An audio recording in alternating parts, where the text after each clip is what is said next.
T twenty বিশ্বকাপের দল ঘোষণা হতে চাপ বাড়ল কলকাতা নাইট রাইডার্স শিবিরে।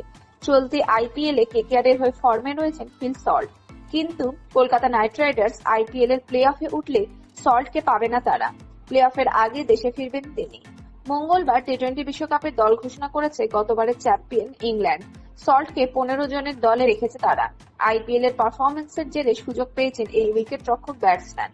বিশ্বকাপের আগে ঘরের মাঠে পাকিস্তানের বিরুদ্ধে 4 ম্যাচের টি-টোয়েন্টি সিরিজ খেলবে ইংল্যান্ড।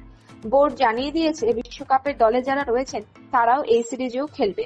সেই দলের যে সদস্যরা এখন আইপিএল এ খেলছেন তাদের পাকিস্তান সিরিজের আগে দেশে ফেরার নির্দেশ দেওয়া হয়েছে। 22 মে থেকে পাকিস্তানের বিরুদ্ধে টি-টোয়েন্টি সিরিজ শুরু, চলবে 30 মে পর্যন্ত। তারপরেই 2রা জুন থেকে শুরু টি-টোয়েন্টি বিশ্বকাপ। আইপিএল এর গ্রুপ পর্বের খেলা শেষ হবে 19 মে। শেষ ম্যাচ কলকাতা বনাম রাজস্থানের। প্লে অফ শুরু 21 মে থেকে।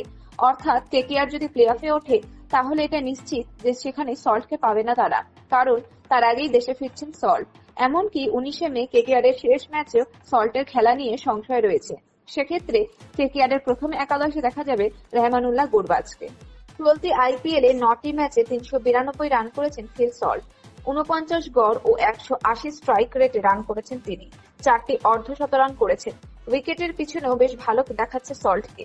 দলের সঙ্গে ভালো মানিয়ে নিয়েছেন তিনি। তাই কেকেআর প্লে অফে উঠলে সল্টের অভাব টের পাবে। তবে শুধু কেকেআর নয়, ইংল্যান্ডের আরো যেসব ক্রিকেটার বিশ্বকাপের দলে রয়েছেন তারাও আইপিএল ছেড়ে দেশে ফিরছেন। রাজস্থান রয়্যালস পাবে না জস বাটলারকে। পাঞ্জাব কিংস ছেড়ে দিচ্ছে জনি বেয়ারস্টো, লিয়াম লিভিংস্টোন ও স্যাম ক্যারেনকে।